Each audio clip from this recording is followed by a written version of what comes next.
बाह्य अर्धचालक, जैसे कि आपको पता है शुद्ध जो होता है वो कहलाता है नेज अर्धचालक, और ये भी आपको पता है कि प्रकृति में किसी प्रकार का कोई शुद्ध अर्धचालक नहीं है, केवल सिलिकॉन और जर्मेनियम को माना जाता है शुद्ध अर्धचालक। तो अब अगर नेज अर्धचालक में क्या की जाए, अशुद्धि मिलाई जाए, तो अशुद्धि दो प्रकार से मिलाई जाएगी। एक होगी पंचसंयोजी पेंटावैलेंट और एक होगी त्रिसंयोजी ट्राईवैलेंट। तो अगर आप पेंटावैलेंट करोगे तो एक प्रकार हो जाएगा और ट्राईवैलेंट करोगे तो दूसरा प्रकार हो जाएगा। भाई अर्धचालक परिभाषा समझ चुके हो आप। ऐसा अर्धचालक जिसमें नेज अर्धचालक के अंदर क्या करना है, आपको पंचसंयोजी या त्रिसंयोजी अशुद्धि को मिला देना है। अगर ऐसा करोगे तो बनने वाला अर्धचालक क्या कहलाएगा, बाह्य या अपद्रव्य अर्धचालक कहलाता है। ये दो प्रकार के होते हैं। एक होता है एन टाइप, एन प्रकार कह सकते हो या आप एन टाइप कह सकते हो। वह बाह्य अर्धचालक जिसमें नेज अर्धचालक में पंचसंयोजी अशुद्धि मिला दी जाए, पंचसंयोजी अशुद्धि मिला दी जाए तो इसे एन टाइप अर्धचालक कहते हैं। एन प्रकार या एन टाइप एक ही बात होती है, यानी नेज के अंदर पंचसंयोजी अशुद्धि को मिलाना है तो जो बनने वाला अर्धचालक है वो एन टाइप होगा। पंचसंयोजी याद रखना इसको। अब पंचसंयोजी अगर मिला देते हैं तो क्या होने वाला है, आप बिल्कुल आराम से समझ सकते हो। पंचसंयोजी का एग्जाम्पल बताओ। पंचसंयोजी का एग्जाम्पल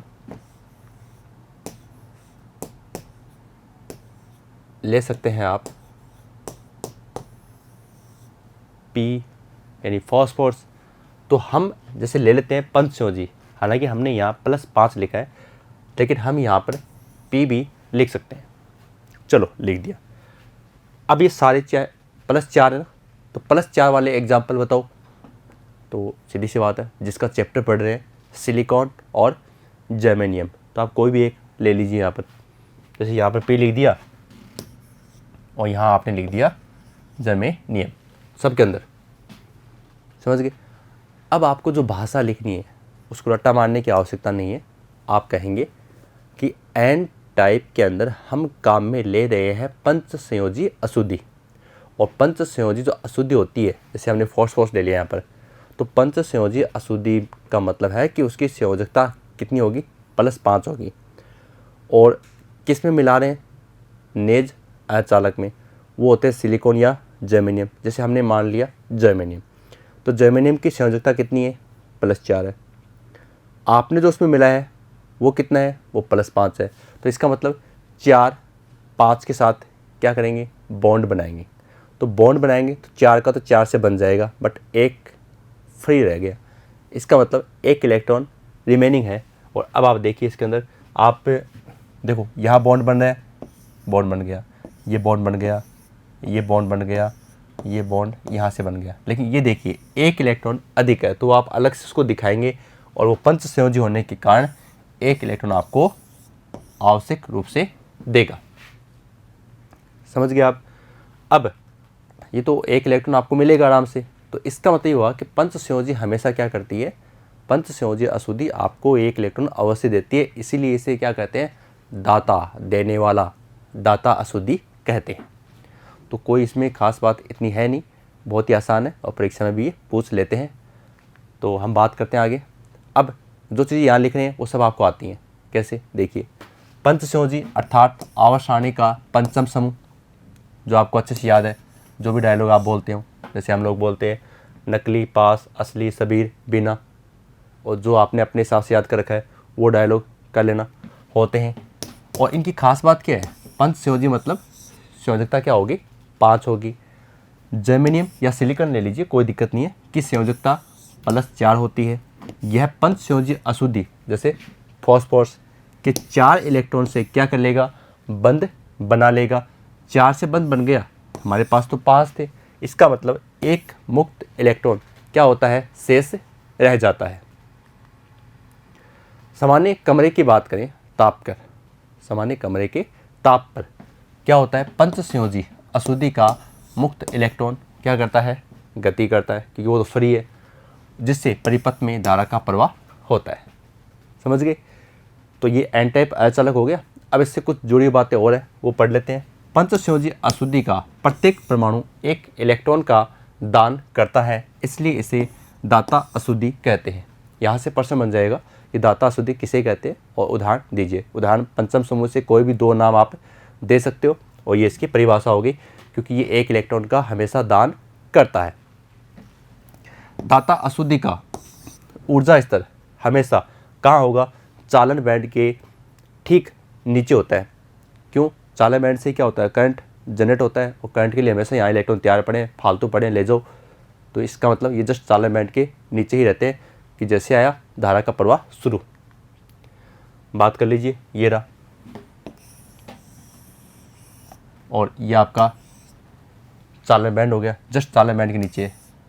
तो दाता अशुद्धि का जो ऊर्जा स्तर है वो क्या होता है, ठीक चालन बैंड के नीचे होता है, क्योंकि हर स्थिति में क्या है, इलेक्ट्रॉन दान देने के लिए तैयार रहते हैं। एन टाइप अर्धचालक में यहाँ से क्वेश्चन आते हैं, छोटे क्वेश्चन आ सकते हैं कि एन टाइप में बहुसंख्यक आवेश वाहक कौन सा है, अल्पसंख्यक आवेश वाहक कौन सा है। तो आपको ध्यान रखना है कि एन टाइप अर्धचालक में बहुसंख्यक आवेश वाहक है वो कौन से हैं, वो इलेक्ट्रॉन है, जबकि अल्पसंख्यक आवेश वाहक के रूप में कौन है यहाँ पर, यहाँ है होल। ओके, और ये डायग्राम आप देख लीजिए, ये दाता क्रोड है, क्योंकि ये क्या करते हैं, इलेक्ट्रॉन दान में देते हैं। दान में देंगे तो इसका मतलब यहाँ पर क्या आएंगे, प्लस आएंगे, धनात्मक आवेश आएगा, क्योंकि इलेक्ट्रॉन क्या कर रहे हैं, ये दान में दे रहे हैं। तो इलेक्ट्रॉन संख्या यहाँ पर क्या होगी, ज़्यादा होगी, और होलों की बहुत ही कम होगी, 1 या 2 होल दिखा देंगे। एक इसमें न्यूमेरिकल के लिए है द्रव्यमान प्रतिक्रिया नियम, तो वो होता है इलेक्ट्रॉन के लिए, होल के लिए उनकी सांद्रता बराबर Ni²। आई का मतलब यहाँ टोटल से है, टोटल क्या, सांद्रता, कुल सांद्रता से इसका अर्थ होता है। तो ये हमारा हो गया पहला एन टाइप अर्धचालक। कोई समस्या नहीं है, अगर इसमें नहीं है तो इसमें भी नहीं है। क्यों नहीं है, क्योंकि वहाँ पंच संयोजी था, और यहाँ क्या मिलेगा, यहाँ हमें मिलेगा त्रिसंयोजी। और त्रिसंयोजी के अंदर क्या होता है, आपको इस शुद्ध के अंदर, नेज अचालक के अंदर हमें मिला देना है क्या, त्रिसंयोजी अशुद्धि का परमाणु।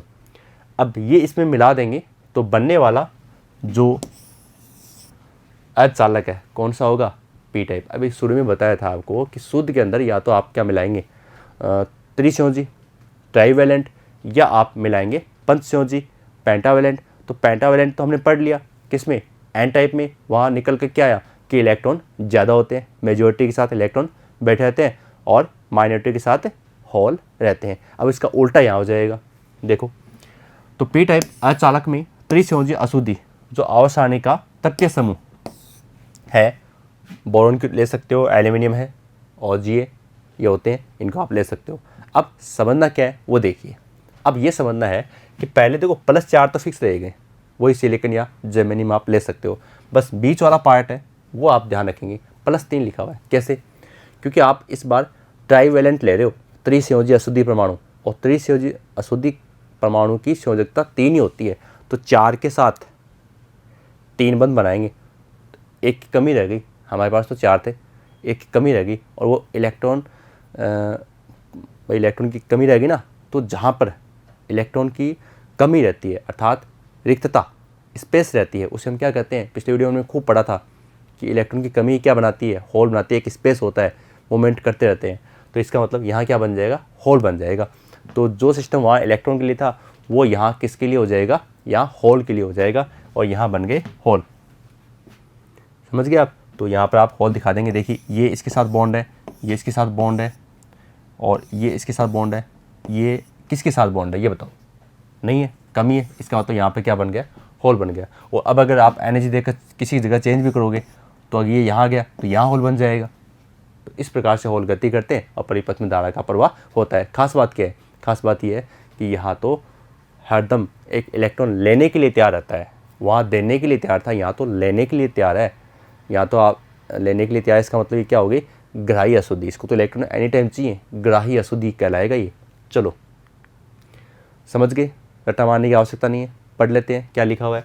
जर्मेनियम की संयोजकता 4 होती है, हमें बिल्कुल पता है, और अब हम इसमें डाल रहे हैं त्रिसंयोजी परमाणु। उसके पास कितने इलेक्ट्रॉन है? 3 है। तो 3 से ये बंद बना लेते हैं, लेकिन एक इलेक्ट्रॉन की कमी रह जाती है। कमी रहने का मतलब है कि होल का निर्माण हो जाता है।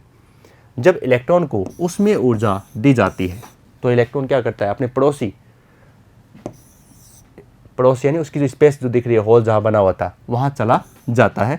अब वो वहाँ चला गया तो खुद की जगह छोड़ कर जाएगा। खुद की जगह छोड़ कर जाएगा तो वहाँ भी क्या बन गया? एक स्पेस बन गया। और उस स्पेस को हम क्या कहते हैं? होल कहते हैं, जिससे नए होल का निर्माण होता है। इस प्रकार होलों की गतिशीलता से विद्युत धारा का प्रवाह होता है। समझ चुके हो? अब त्रिसंयोजी अशुद्धि का प्रत्येक परमाणु क्या करता है? एक होल का निर्माण करता है, इसलिए इसे क्या कहते हैं? इसलिए इसे ग्राही अशुद्धि कहते हैं। और इसको इलेक्ट्रॉन की हमेशा आवश्यकता रहती है। ऊर्जा बैंड में ग्राही अशुद्धि का ऊर्जा स्तर संयोजी बैंड से ठीक ऊपर होता है। इसका चित्र हम नेक्स्ट पेज पर देखेंगे। पी टाइप अर्धचालक में होलों की संख्या मुक्त इलेक्ट्रॉन से अधिक होती है। यानी अगर बात करें तो सारे क्या होंगे? यहाँ पर सारे होल रहेंगे, क्योंकि उनको इलेक्ट्रॉन की आवश्यकता है। तो आप होल बना देंगे और चित्र आप समझ चुके हो कि होल तो क्या होगा? यहाँ पर मेजॉरिटी के साथ होगा, इलेक्ट्रॉन माइनॉरिटी के साथ होंगे, कम होंगे, अल्पसंख्यक होंगे। और ये बात जो हमने की ग्राही अशुद्धि का ऊर्जा स्तर संयोजी बैंड से ठीक ऊपर होता है। वहाँ क्या था? वहाँ चालक बैंड से ठीक नीचे था।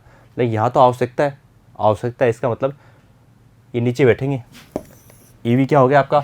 वैलेंस भाई संयोजी बैंड हो गया, उसे जस्ट थोड़ा सा ऊपर बैठे रहेंगे। कोई आ जाए तो दे देगा इलेक्ट्रॉन, फिर चले जाएंगे ऊपर। तो इस प्रकार से आप ये कह सकते हो कि यहाँ जो ऊर्जा स्तर है वो क्या होता है? संयोजी बैंड से ठीक ऊपर होता है। तो आप दोनों में अंतर भी कर सकते हो कि एन टाइप में क्या डिफरेंस है और पी टाइप में क्या डिफरेंस है। अब पता लग जाएगा कि आपने ये वीडियो समझा है या नहीं समझा है, क्योंकि किताब का पहला क्वेश्चन क्या है? किसी एन टाइप के सिलिकॉन में निम्नलिखित में से कौन सा कथन सही है? हम सत्य की बात कर रहे हैं। तो देखो पहला और एन टाइप है। अब देखो इसमें जो भी लिखा है मैं आपको सीधा आंसर बता देता हूँ। एन टाइप की बात कर रहा है। एन टाइप आपने इस वीडियो में क्या सीखा? आपने इस वीडियो में सीखा है कि एन टाइप के पास मेजॉरिटी होती है किसकी?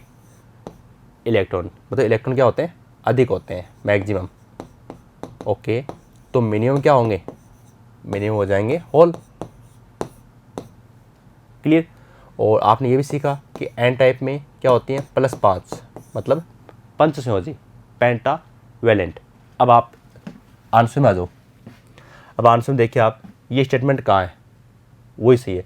पहला है इलेक्ट्रॉन बहुसंख्यक वाहक हैं और त्रिसंयोजी परमाणु अपमिश्रक है। गलत हो गया, त्रिसंयोजी नहीं आएगा। इलेक्ट्रॉन तो है लेकिन त्रिसंयोजी नहीं है। इलेक्ट्रॉन अल्पसंख्यक आवेश वाहक है। गलत हो गया। तीसरा होल का दूसरा नाम वीवर, अल्पसंख्यक है। सही बात है। और पंचसंयोजी परमाणु भी है, अपमिश्रक है। बिल्कुल सही बात है। तो आंसर यही है। चौथा पढ़ लेते हैं, होल बहुसंख्यक है। गलत। तो आपका आंसर क्या आ गया? सी। समझ गए? कोई दिक्कत नहीं है। चलो अगला क्वेश्चन। दूसरे क्वेश्चन में क्या लिखा हुआ है? P type. तो अब मैं आपको बता दूं, पी टाइप में मैक्सिमम क्या है? पी टाइप में मैक्सिमम है होल। माइनॉरिटी में कौन है? इलेक्ट्रॉन। और अशुद्धि कौन सी है? ट्राईवैलेंट, त्रिसंयोजी।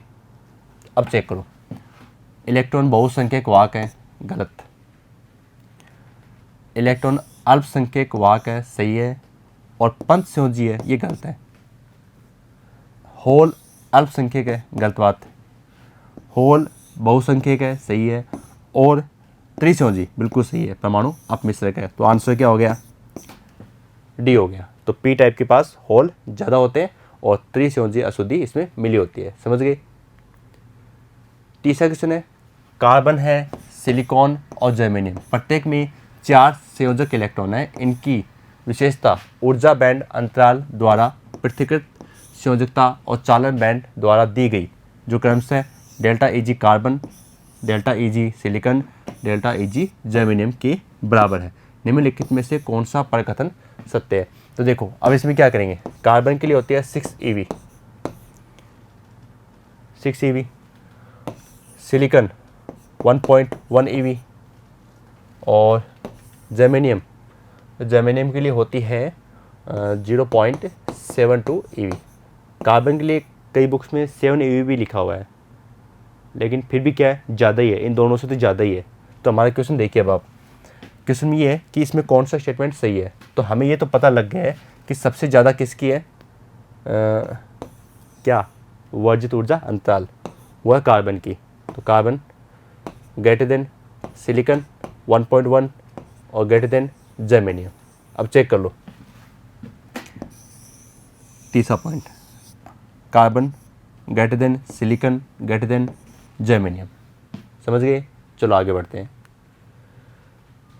कार्बन, सिलिकॉन और जर्मेनियम की जालक की संरचना समान है, ओके, फिर भी कार्बन विद्युत रोधी है जबकि सिलिकॉन व जर्मेनियम नेज अर्ध चालक है। देखिए सिलिकॉन और जर्मेनियम अगर तीनों की कार्बन भी साथ में है, इनकी संयोजकता की बात करें +4 है। लेकिन आपको ये भी पता है कि जैसे जैसे इनके कोष बढ़ते हैं, कक्षक बढ़ते हैं, तो क्या होता है कि जो सेंटर पॉइंट नाभिक उसका अट्रैक्शन कमज़ोर हो जाता है। भाई सीधी सी बात है, आपकी क्लास में बहुत सारे बच्चे हैं, तो जो बच्चा आगे टीचर के जस्ट पास में बैठा हुआ है तो वो टीचर के ज़्यादा संपर्क में रहता है। संपर्क मतलब कि वहाँ से उठ कर नहीं जाएगा, उठ कर जाएगा तो टीचर बोलेगा कहाँ जा रहा है। वो एक बिल्कुल सबसे लास्ट में बैठा है तो वो तो चुपके से निकल भी सकता है अगर टीचर ध्यान न दे तो इस तरीके से क्या होता है, अट्रैक्शन कमज़ोर हो जाता है। तो कार्बन के कोष देखो, सिलिकॉन और जर्मेनियम के कोष देखो, तो भी बढ़ते हैं ना। तो ये 14 नंबर, ये 32 नंबर और ये 6 नंबर, तो 6 के पास तो कोष ही कम है, 2 तो एक में आ गए और अगले में क्या जा रहे हैं, 6 के 2 + 4 हो गया और इसमें तो ज़्यादा है। तो उस कंडीशन में कार्बन तो क्या रहेगा, बहुत इलेक्ट्रॉन निकालना वहाँ मुश्किल काम नहीं है। मुश्किल काम नहीं है क्या? अरे मुश्किल ही तो है, तभी तो ये कार्बन अलग रह जाएगा। कार्बन, सिलिकॉन तथा जर्मेनियम परमाणु के 4 बंधित इलेक्ट्रॉन क्रमशः द्वितीय, तृतीय और चतुर्थ। कार्बन का 2 + 4 हो गया ना, तृतीय आ गया। सिलिकॉन 14 है तो 14 के लिए, भाई कार्बन के लिए तो हो गया आपका 2 + 4, सिलिकॉन के लिए 2 + 8 + 4 और जर्मेनियम के लिए हो जाएगा 2 + 8 + 18, कितने हो गए, 28 हो गए ना, और +4। तो देखो द्वितीय, तृतीय और चतुर्थ, तो द्वितीय, तृतीय और चतुर्थ कक्षा में होते हैं। अतः इलेक्ट्रॉन को बाहर निकालने के लिए आवश्यक ऊर्जाएं क्रमशः कार्बन के लिए बात करते हैं, क्या होती है, सर्वाधिक होती है क्योंकि कोष क्या है, छोटा है, जबकि जर्मेनियम के लिए न्यूनतम होगी क्योंकि कोष क्या है, सबसे बड़ा है। फलतः सामान्य तौर पर जर्मेनियम और सिलिकॉन में तो मुक्त इलेक्ट्रॉन कुछ मात्रा में पाए जाते हैं, जबकि कार्बन में इनकी संख्या क्या होती है, नगण्य होती है। समझ गए आप? एग्जाम्पल दूसरा, मान लीजिए किसी शुद्ध सिलिकॉन क्रिस्टल में 5 × 10⁻28 परमाणु मीटर -3 हैं। इसे पंचसंयोजी आर्सेनिक से 1 ppm पर पार्ट मिलियन सांद्रता पर अपमिश्रित किया जाता है। इलेक्ट्रॉनों तथा होलों की संख्या परिकलित कीजिए। दिया गया है सांद्रता का मान Ni 1.5 × 10⁻16 मीटर -3, ये कुल सांद्रता है Ni। तो देखो Si का मान है 5 × 10⁻28 प्रति मीटर क्यूब, ओके। अपमिश्रण की मात्रा 1 ppm है, पार्ट पर मिलियन है, तो परमाणु हो गया आपके 1/10⁶ परमाणु। अब प्रत्येक अपद्रव्य परमाणु पंचसंयोजी में क्या करता है, एक मुक्त इलेक्ट्रॉन प्रदान करता है, क्योंकि एन टाइप में क्या होते हैं, एक इलेक्ट्रॉन अधिक होता है। मुक्त इलेक्ट्रॉन की संख्या की बात करें तो Ni बराबर कितनी हो जाएगी, भाई 5 × 10⁻28 तो दे रखा है, पहले से गणित तो दे रखा है ना, और यहाँ पर मात्रा के हिसाब से 10⁻6 परमाणु है, तो इलेक्ट्रॉन की सांद्रता कितनी आ जाएगी, 5 × 10⁻22 प्रति मीटर क्यूब। अब इलेक्ट्रॉन की सांद्रता आ गई, कुल सांद्रता हमें पता है किसकी निकालनी है, होल की सांद्रता निकाल देंगे। तो ये लीजिए होल की सांद्रता निकाल लेंगे। इसके लिए मैंने आपको लास्ट में एक सूत्र बताया था, Ne × NH बराबर Ni², जो क्या होता है, ये होता है क्रिया द्रव्यमान प्रतिक्रिया नियम। तो यहाँ से देखिए ये तो गुणा में है, ये Ni² है, तो NH निकालना है तो Ne कहाँ जाएगा, बट्टा में आ जाएगा, Ni का स्क्वायर कर दिया और ये हमने Na की वैल्यू रख दी, सोल्व कर दिया, ये हमारा आंसर आ गया। तो बच्चों इस वीडियो में आपको बिल्कुल मज़ा आया, क्योंकि छोटी छोटी बातें थी, कंसेप्ट थे, और शानदार उनको जब हम पढ़ते हैं तो हमें भी क्या होता है, एक मज़ा आता है। और ये जो कंसेप्ट है, इन कंसेप्ट के बेस पर कौन से कंसेप्ट कि भाई एन टाइप के पास इलेक्ट्रॉन ज़्यादा होते हैं, होल कम होते हैं, पी टाइप के पास होल ज़्यादा होते हैं और इलेक्ट्रॉन कम होते हैं। मेजॉरिटी माइनॉरिटी किसकी होती है, उन कंसेप्ट के साथ अगर हम आगे आने वाले वीडियो देखेंगे तो हमें बहुत मज़ा आएगा, और ये जो टॉपिक है इलेक्ट्रॉनिक्स वो हमारे लिए सबसे आसान हो जाएगा। अब पी टाइप और एन टाइप से बनते हैं जंक्शन, संधि। तो बच्चों उनके लिए मिलते हैं नेक्स्ट वीडियो में। धन्यवाद।